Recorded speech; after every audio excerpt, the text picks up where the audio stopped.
pada masa yang akan datang. Dia menunjukkan kepada kita kekayaan kasih karunia-Nya yang berlimpah sesuai dengan kebaikannya terhadap kita dalam Kristus Yesus. Sebab kasih karunia kamu diselamatkan oleh iman. Itu bukan hasil usahamu, tetapi pemberian Allah. Itu bukan hasil pekerjaanmu. Jangan ada orang yang membanggakan diri. Karena kita ini buatan Allah, diciptakan dalam Kristus Yesus untuk melakukan pekerjaan baik yang dipersiapkan Allah sebelumnya. Ia mau supaya kita hidup di dalamnya. Karena itu ingatlah bahwa dahulu kamu sebagai orang-orang bukan Yahudi menurut daging, yang disebut orang-orang tak bersunat oleh mereka yang menamakan dirinya sunat, yaitu sunat lahiriah yang dikerjakan oleh tangan manusia. Bahwa waktu itu kamu tanpa Kristus, tidak termasuk kewargaan Israel, dan tidak mendapat bagian dalam ketentuan-ketentuan yang dijanjikan, tanpa pengharapan dalam Allah di dalam Dia. Tetapi sekarang dalam Kristus Yesus, kamu yang dahulu jauh sudah menjadi dekat oleh darah Kristus. Karena Dialah damai sejahtera kita, yang telah mempersatukan kedua pihak, yang telah melumpuhkan tembok pemisah, yaitu perseteruan. Sebab dengan matinya sebagai manusia, Ia telah membatalkan hukum Taurat dengan segala perintah dan ketentuannya, untuk menciptakan keduanya menjadi satu manusia baru dalam dirinya, dan untuk memperdomaikan keduanya dalam satu tubuh dengan Allah oleh salib, dengan melenyapkan perseteruan pada salib itu. Ia datang dan memerintahkan damai sejahtera kepada kami yang jauh, dan damai sejahtera kepada mereka yang dekat. Karena oleh Dia kita kedua pihak dalam satu roh beroleh jalan masuk kepada Bapa. Demikianlah kamu bukan lagi orang asing dan pendatang, melainkan kawan sewarga dari orang-orang kudus dan anggota-anggota keluarga Allah, yang dibangun di atas dasar para rasul dan para nabi, dengan Kristus Yesus sebagai batu penjuru. Di dalam Dia tumbuh seluruh bangunan rapi tersusun dan diikat Allah yang di dalam Tuhan. Di dalam Dia kamu juga turut dibangunkan menjadi tempat kediaman Allah di dalam Roh. Efesus pasal 3. Itulah sebabnya aku ini Paulus, orang yang dipenjarakan karena Kristus Yesus, untuk kamu orang-orang yang tidak mengenal Allah. Memang kamu telah mendengar tentang tugas penyelenggaraan kasih karunia Allah yang dipercayakan kepadaku karena kamu, yaitu bagaimana rahasianya dinyatakan kepadaku dengan wahyu, seperti yang telah kutulis di atas dengan singkat. Apabila kamu membacanya, kamu dapat mengetahui daripadanya kemudian merupakan rahasia Kristus, yang pada zaman angkatan-angkatan dahulu tidak diberitakan kepada anak manusia, tetapi yang sekarang dinyatakan di dalam Roh kepada rasul-rasul dan nabi-nabinya yang kudus, yaitu orang-orang bukan Yahudi, karena berita Injil turut menjadi ahli-ahli waris dan anggota-anggota tubuh dan peserta dalam janji yang diberikan dalam Kristus Yesus. Dari Injil itu aku telah menjadi pelayannya menurut pemberian kasih karunia Allah yang dianugerahkannya kepadaku sesuai dengan pengajaran kuasa-Nya. Kepada aku yang paling hina di antara segala orang kudus,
daripadanya semua turunan yang dalam surga dan di atas bumi menerima namanya.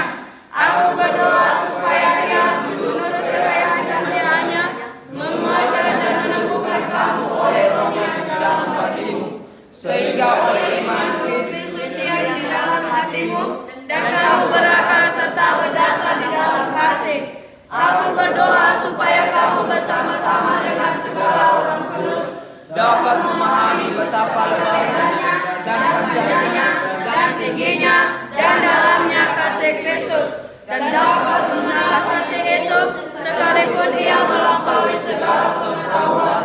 Aku berdoa supaya kami dipenuhi di dalam seluruh kepenuhan Allah. Bagi Dialah yang melakukan jauh lebih banyak daripada yang kita doakan atau pikirkan, seperti yang ternyata dari kuasa yang bekerja di dalam kita. Bagi Dialah kemuliaan di dalam jemaat dan di dalam Yesus turun-temurun sampai selama-lamanya. Amin. Efesus pasal 4. Sebab itu aku menasihatkan kamu, orang-orang yang dipenjarakan karena Tuhan, supaya hidupmu sebagai orang-orang yang telah dipanggil berpadanan dengan panggilan itu. Hendaklah kamu selalu rendah hati, lemah lembut dan sabar.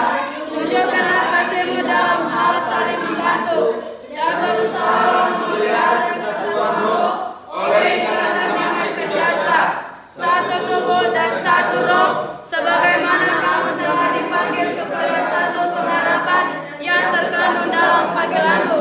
Satu Tuhan, satu iman, satu baptisan, satu Allah dan Bapa dari semua, Allah yang di atas semua dan oleh semua dan di dalam semua. Tetapi kepada kita masing-masing telah dianugerahkan kasih karunia menurut ukuran pemberian Kristus. Itulah sebabnya kata Nas, tak kalah ia naik ke tempat tinggi, ia membawa tawanan-tawanan, ia memberikan pemberian-pemberian kepada manusia. Bukankah ia telah naik, berarti bahwa ia juga telah turun ke bagian bumi yang paling bawah.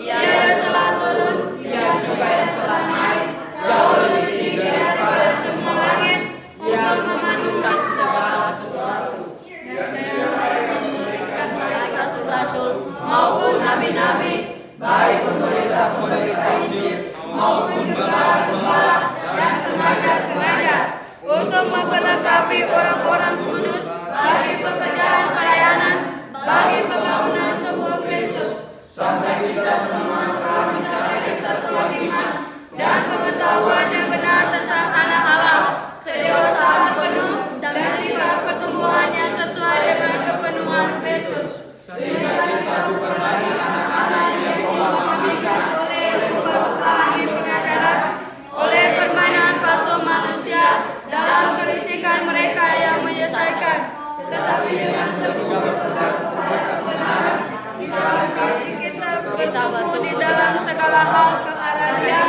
Kristus yang adalah kepala.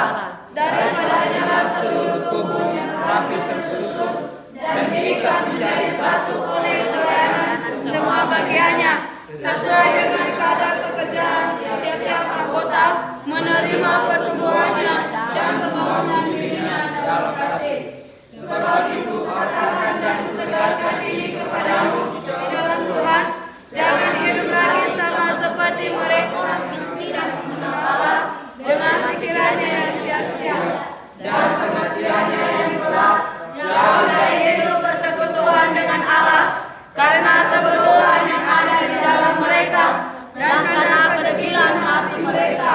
Perasaan mereka telah tumbuh sehingga mereka menyerahkan diri kepada hawa nafsu dan mengerjakan dengan serakah segala macam kecemaran. Tetapi kamu bukan demikian.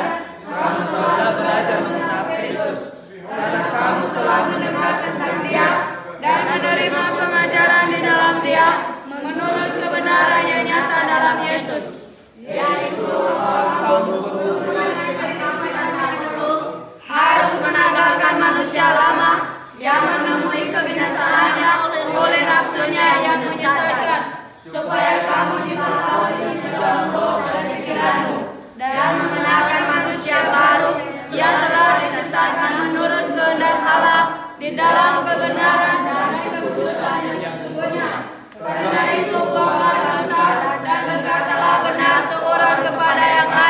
karena kita adalah sesama anggota. Apabila kamu menjadi marah, janganlah kamu berbuat dosa. Janganlah matahari terbenam sebelum padam amarahmu, dan janganlah beri kesempatan kepada iblis.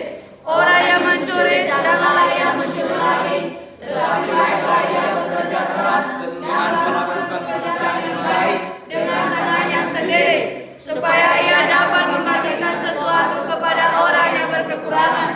Janganlah ada perkataan kotor keluar dari mulutmu, tetapi pakailah perkataan yang baik untuk membangun di mana perlu, supaya mereka yang mendengarnya beroleh kasih karunia.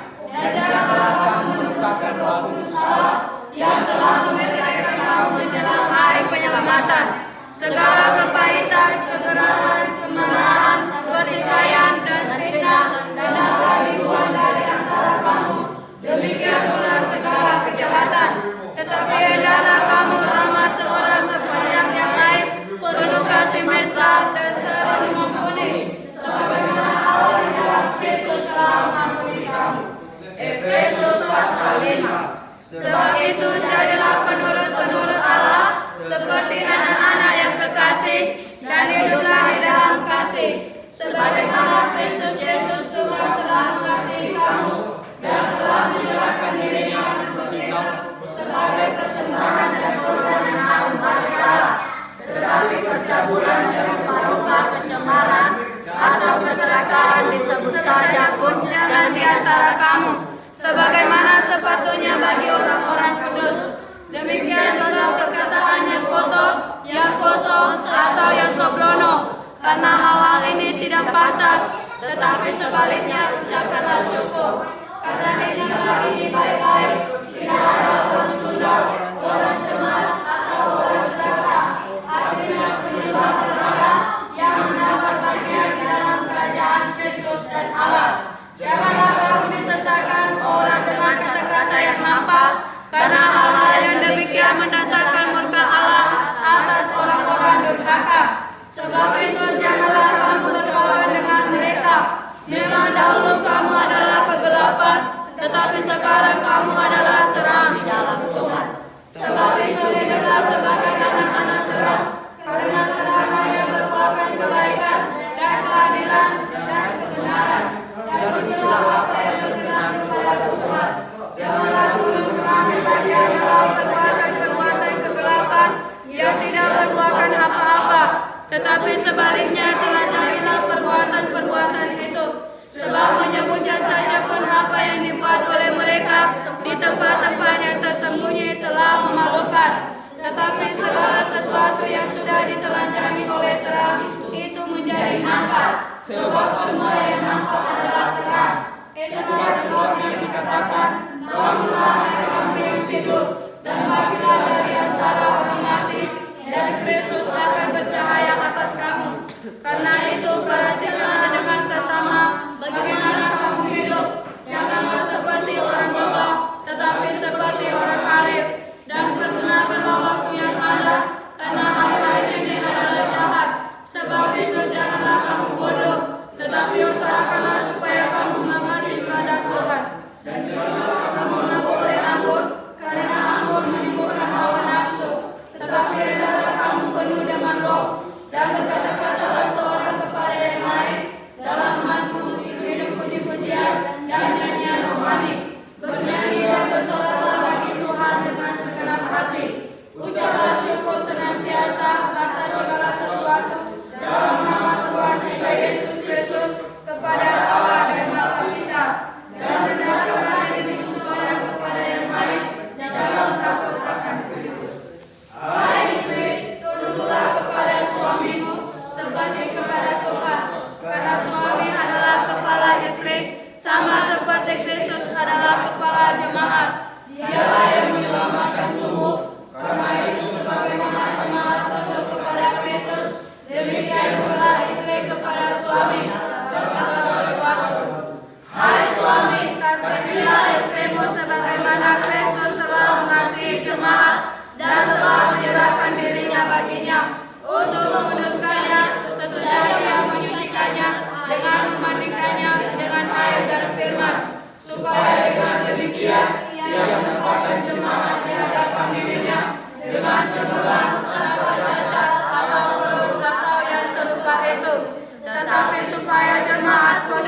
yang tidak bercela.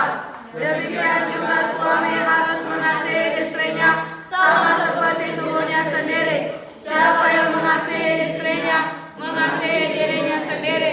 Sebab tidak pernah orang membenci tubuhnya sendiri, tetapi mengasuhnya dan merawatinya, sama seperti Kristus terhadap jemaat. Karena kita adalah anggota tubuhnya. Sebab itu laki-laki akan meninggalkan ayahnya dan ibunya dan bersatu dengan istrinya, sehingga keduanya itu menjadi satu daging. Rahasia ini besar, tetapi yang aku maksudkan ialah hubungan Kristus dan jemaat. Bagaimanapun juga bagi kamu masing-masing berlaku. Kasihilah istrimu seperti dirimu sendiri, dan istri hendaklah menghormati suaminya. Efesus pasal 6. Hai anak-anak, taatilah orang tuamu di dalam Tuhan, karena haruslah demikian. Hormatilah ayahmu dan ibumu. Ini adalah suatu perintah yang penting, seperti yang nyata dari janji ini, supaya kamu berbahagia dan banyak umurmu di bumi. Dan kamu bapak-bapak janganlah memberikan amalan di dalam hati anak-anakmu, tetapi inilah mereka di dalam ajaran dan nasihat Tuhan. Hai hamba-hamba, taatilah Tuhanmu yang di dunia dengan takut dan kenal, dan dengan tulus hati, sama seperti kamu taat kepada Kristus. Jangan hanya di hadapan mereka saja untuk menyenangkan hati orang, tetapi sebagai hamba-hamba Kristus yang dengan segenap hati melakukan kehendak Allah, dan yang benar-benar menjalankan pelayanannya seperti orang-orang yang melayani Tuhan dan bukan manusia. Aku tahu bahwa setiap orang, baik hamba maupun orang merdeka, kalau ia telah berbuat sesuatu yang baik, ia akan menerima balasan dari Tuhan. Dan kamu tuan-tuan, berbuatlah demikian juga terhadap mereka, dan jauhkanlah ancaman. Ingatlah bahwa Tuhan kamu ada di surga, dan Dia tidak memandang muka. Akhirnya adalah kamu kuat di dalam Tuhan, di dalam kekuatan kuasa-Nya. Kenakanlah seluruh perlengkapan senjata Allah, supaya kamu dapat bertahan melawan tipu muslihat iblis. Karena perjuangan kita bukanlah melawan darah dan daging, tetapi melawan pemerintah-pemerintah, melawan penguasa-penguasa, melawan penghulu-penghulu dunia yang gelap ini, melawan roh jahat di udara. Sebab itu ambillah seluruh perlengkapan senjata Allah, supaya kamu dapat mengadakan perlawanan pada hari yang jahat itu, dan tetap berdiri sesudah kamu menyelesaikan segala sesuatu. Jangan tinggal tegak, berkapitlah kebenaran, dan berbicara keadilan, tapi berkasutkan kerelaan untuk memberitakan Injil damai sejahtera. Dalam segala keadaan pergunakanlah perisai iman, sebab dengan perisai itu kamu akan mendapat menandakan semua panah api dari si jahat. Dan terimalah ketopok keselamatan dan mendahului yaitu firman Allah. Dalam segala doa dan permohonan, berdoalah setiap waktu di dalam roh, dan berjaga-jagalah di dalam doa itu dengan permohonan yang tak putus-putusnya untuk segala Roh Kudus. Juga aku supaya padaku, jika aku membuka mulutku, dikaruniakan perkataan yang benar, agar dengan keberanian aku memberitakan rahasia Injil yang kulayani sebagai utusan yang dipenjarakan. Berdoalah supaya dengan keberanian aku menyatakan sebagaimana seharusnya aku berbicara, supaya kamu juga mengetahui keadaan dan maafmu. Maka bibiku saudara kita yang terkasih dan pelayan yang setia di dalam Tuhan akan memberitahukan semuanya kepada kamu. Dengan maksud inilah yang kusuruh kepadamu, yaitu supaya kamu tahu waktu kami, dan supaya ia menghibur hatimu. Dan